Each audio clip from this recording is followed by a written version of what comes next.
इस बीच ये जो बड़ी खबर आ रही है, ईरान जंग में सीज फायर में चीन ने अहम भूमिका निभाई है और इसकी तस्दीक कर रहे हैं राष्ट्रपति डोनाल्ड ट्रंप खुद। उन्होंने कहा कि सीज फायर के लिए चीन ने ही राजी किया है ईरान को।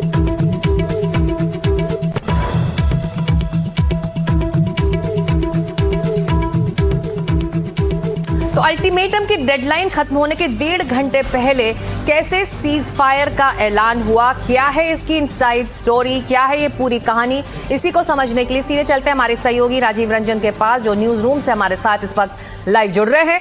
राजीव, कहानी सिलसिलेवार तरीके से बताइए, कैसे, कब, क्या क्या हुआ, किसने कहा और अब 15 दिनों का ये सीज फायर सबके लिए है।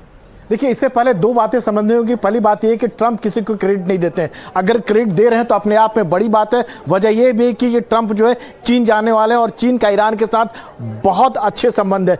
चीन ने जो सीज फायर में जो कह सकते हैं कि दोनों के बीच में जो 40 दिन से बाद जो सीज फायर हुआ है उसने बहुत ही अहम भूमिका निभाई है। वजह है कि दोनों से, ईरान से बहुत अच्छे संबंध है चीन के, और चीन से जब तेल खरीदने की बात होती है तो सबसे ज़्यादा अगर कोई तेल को खरीदता है तो वो चीन ही है। ट्रंप का अल्टीमेटम खत्म होने से ठीक पहले जंग रुकवाना एक अपने आप में बड़ी बात है। ट्रंप ने धमकी क्या दिया था? धमकी ये दिया था कि एक सभ्यता का अंत हो जाएगा।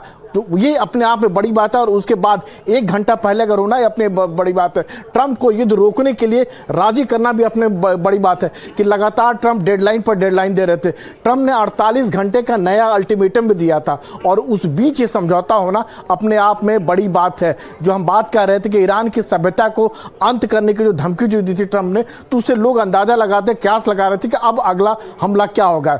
जैसे जैसे समय नजदीक आ रहा था, लोगों की धड़कनें बढ़ने लगी, इस तरह के लोग बात करने लगे क्या जो अमेरिका जो है परमाणु बम का इस्तेमाल करेगा, क्योंकि 48 घंटे की डेडलाइन खत्म होने से पहले सीज फायर का ऐलान होना अपने आप में बहुत बड़ी बात है। और ऐसा लग नहीं रहा था कि युद्ध खत्म होगा। दोनों तरफ के अलग अलग अपनी अपनी शर्तें थी और अल्टीमेटम खत्म होने के ठीक 1 घंटे पहले ये घोषणा होना, ये एक कह सकते हैं कि बहुत बड़ी इनसाइड स्टोरी है कि ईरान भी शर्तों के साथ युद्ध रोकने के लिए तैयार हो गया और उधर अमेरिका भी तैयार होना। और इसके पीछे जिसको कह सकते हैं कि चीन की बड़ी भूमिका है कि 2 हफ्ते के लिए दोनों को मतलब तैयार करना। ईरान भी तैयार होगा कि ठीक है, आप हार्मुज को खोलने के लिए तैयार होंगे, लेकिन इसके बदले में कोई हमला हम पर नहीं होगा, यानी अमेरिका और इजराइल की तरफ से कोई हमला नहीं होगा। और ट्रंप ने सोशल मीडिया पर संघर्ष विराम की घोषणा की। एक बहुत बड़ी बात है, कह सकते हैं कि पूरी इसका इनसाइड स्टोरी। और सुबह करीब 4 बजे ट्रंप ने पोस्ट करके इसको जानकारी दी कि दोनों के बीच में 2 हफ्ते का युद्ध विराम हो गया है। अब आगे की बातचीत फिर शुरू होगी और जो बाकी जो कई चीज़ें हैं उस पर जो है क्लैरिटी आएगी। तुरंत बाद जो ईरान ने भी, जो ईरान की जो सुप्रीम जो काउंसिल है उसने भी कहा कि सीज फायर की पुष्टि कर देना। इससे पहले ईरान साफ तौर पर बातचीत के बाद से इनकार कर दिया। अब दोनों देशों का ये कहना है कि अगली बातचीत जो होगी, आमने सामने जो बैठ के बातचीत होगी, जो दोनों देशों की बातचीत होगी, वो पाकिस्तान में होगी।